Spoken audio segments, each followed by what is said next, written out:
it's Jahara. Welcome back to my channel. So, I'm going to give you an update on my trick-or-treat-a-thon. I don't know the last time I updated. I don't think it was that long ago.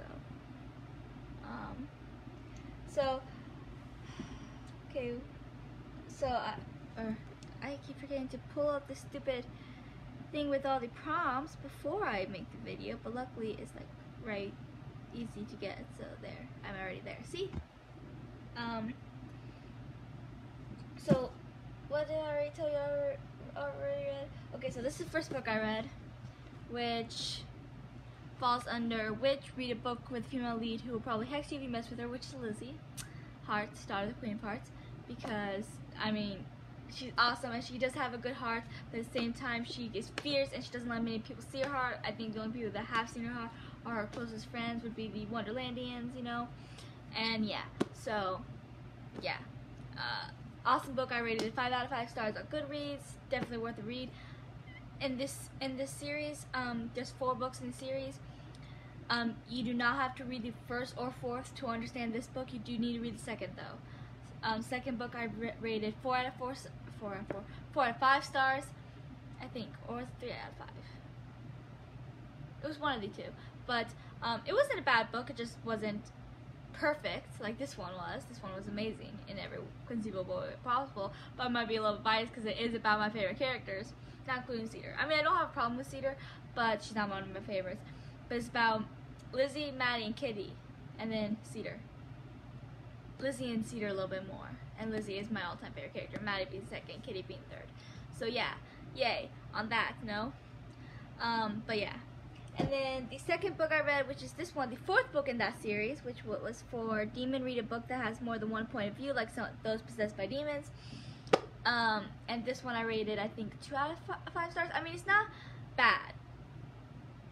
If it was bad, I would have rated 1 out of 5 stars. But I don't know, it's just not something I'll probably read again, you know? I mean, it's not something I regret reading. Like, the first book was awful, and if I knew it didn't have anything to do with the series, I would have just skipped it. Let's be real here. This one I don't regret reading it. It was fine for like the one-time read, but I'll definitely never read it again. I know that much for sure. I mean, when I was first talking about this series, and I was actually kind of excited for a few chapters of this book, because I was like, I think I'm gonna love the Lizzie one or the Maddie one or the Kitty one, or yeah, and I was wrong. So yeah, even their stories bored me, and that made me sad because I was really looking for their stories. So yeah, what's the 3rd book I read? Oh crap, I'm still reading this book. I totally forgot about this book, crap. I really need to start reading it. It's hard because I don't usually read at night, you know? I mean, at night I just want to relax and watch some TV and not do much before I go to bed. I'm gonna have to actually start reading this. This goes for 2 prompts. Vampire read a book with a love interest you wouldn't meet in the dark alley but want to, which is the Beast. And then werewolf read book only at night. See, it says only at night, so I can only read it at night, and I really need to read it. Here I was thinking that I'm on my last book, and then I was like, crap, I forgot about this book. Okay, well, I'm not gonna read it tonight. Feel like crap. I didn't want to make this video, but I wanted to get it over with. So yeah, I need to read this book. That's much fun. Crap. Oops. Okay. What's the next book? Okay, this book I DNF'd.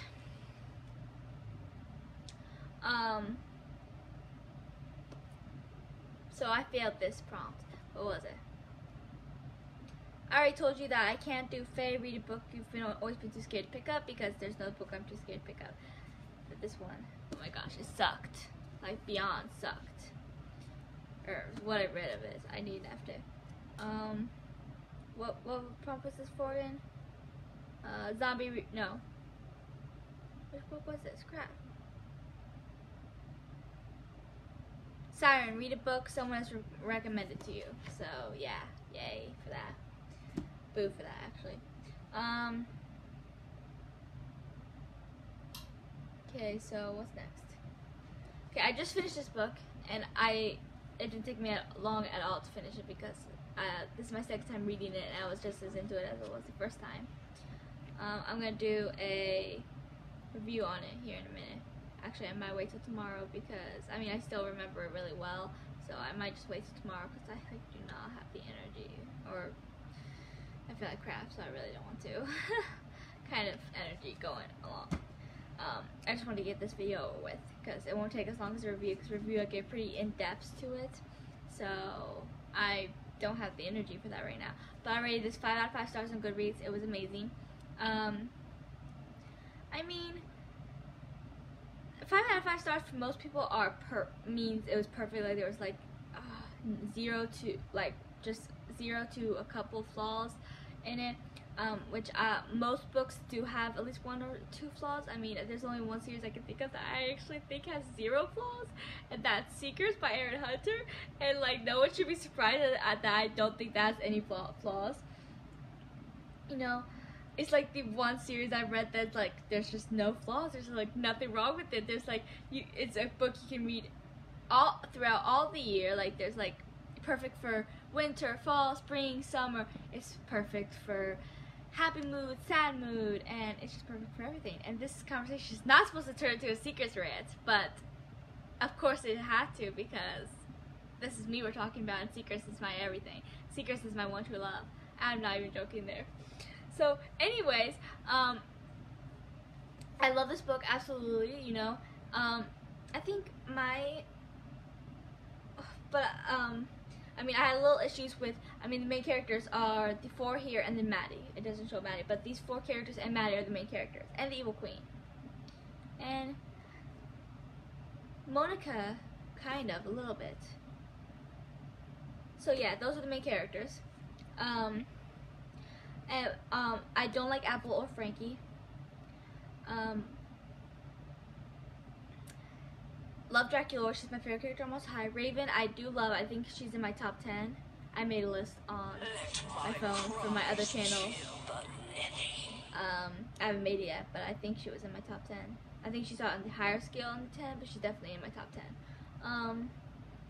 But yeah, and Maddie's my second favorite character, so love her. So I did not like the Frankie and Apple bits, but my only other real issue is the fact that it was following Monster High, the reboot Monster High, not the original.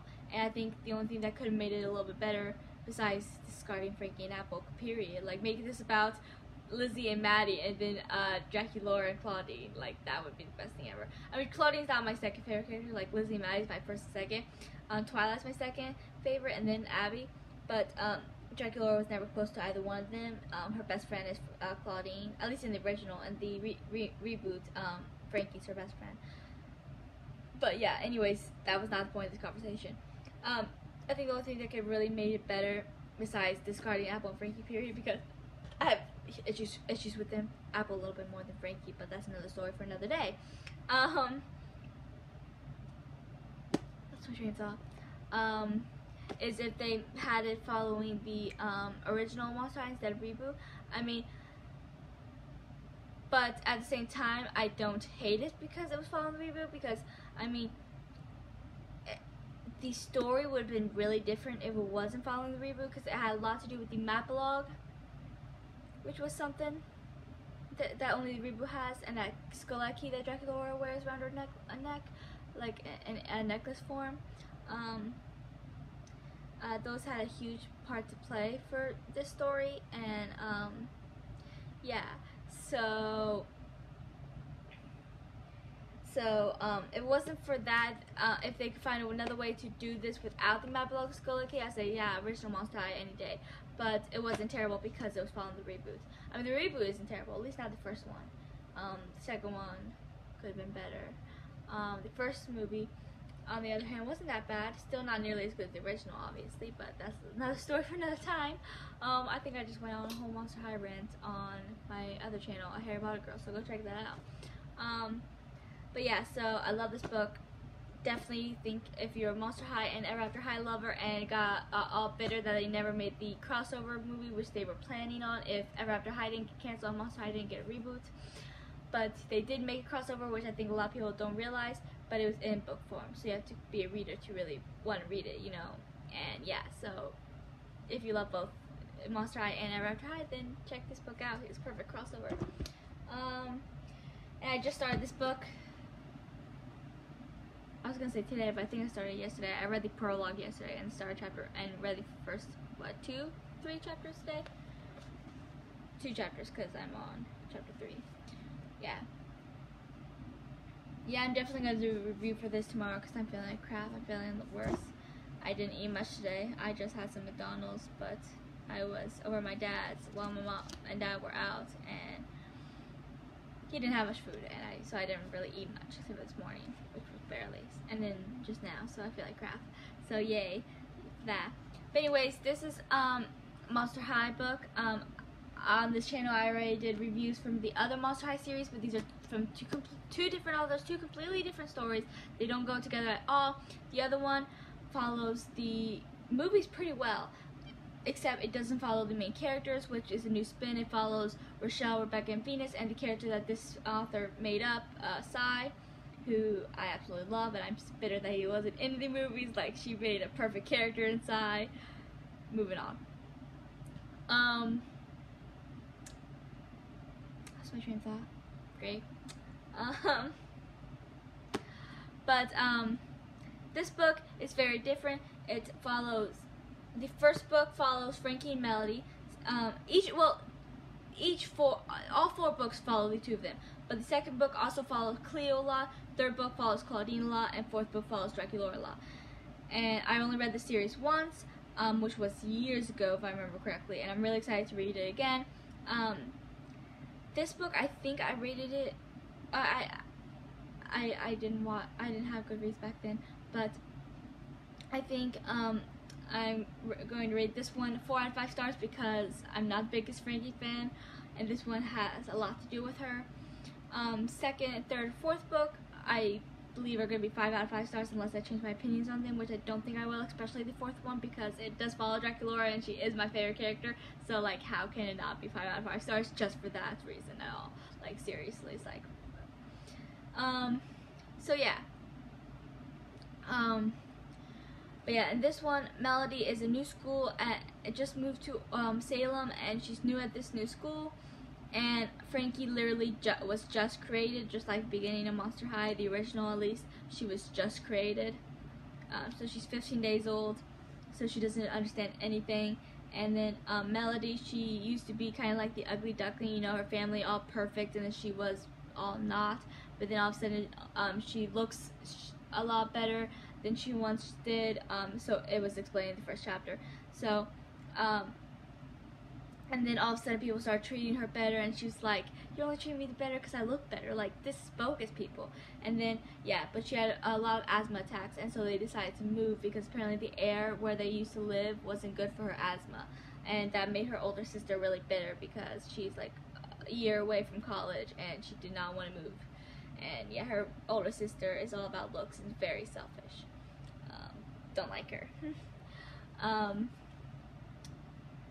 But yeah, so I don't remember these books very much, which is sad. But I'm definitely going to be making reviews on them individually and then an overall thing after I'm done with the entire series.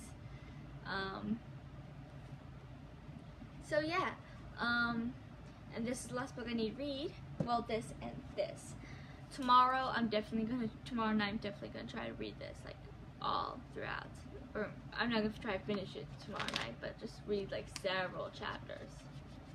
Just try and get ahead because I'm like behind apparently. Because for some reason I totally forgot that I started to read this book. I was like, when I was getting ready to make this video, I was like, yeah, awesome. This will be like my second to last trick or treat-a-thon update because I'm almost done. I only have this one last book left, and then I was like, and then when I held up this book, I was like, crap, I never finished it. So yay, that's fun. But I just got paid, and I just bought some tabs and some some booktubers. I actually learned first saw this from Peyton Reeves. You should watch her if you don't. I just saw you know, she has these tabs for like her favorite scenes, and I so want to do that, you know. And I don't know if I'll like it, but I want to give it a try. And if I don't like it, it'll be fine. I can just take them all out. I mean, they come off really easily according to her. So yeah, that'll be fun. So I just ordered some. It should be here in a few days, hopefully. And my mom's still trying to finish the book for our book club, and then we'll be doing a little like session about the book, our thoughts and feelings on it, and I'll videotape it so I can post it on my channel. And then next month we'll be doing Isle of Lost, which if you like our Descendants fan, you should read them. The first Isle of Lost is before the first movie. Then the books 2 and 3 are in between movies 1 and 2. And the book 4 is in between movie 2 and 3. So yeah, you should definitely give it a try because they're good. Especially the first one. The first one is by far my favorite. The other ones are still good. I remember when the fourth one came out and I first found out about it, I was like, I have to have this, and I like bought it like right after it came out. What the heck is that?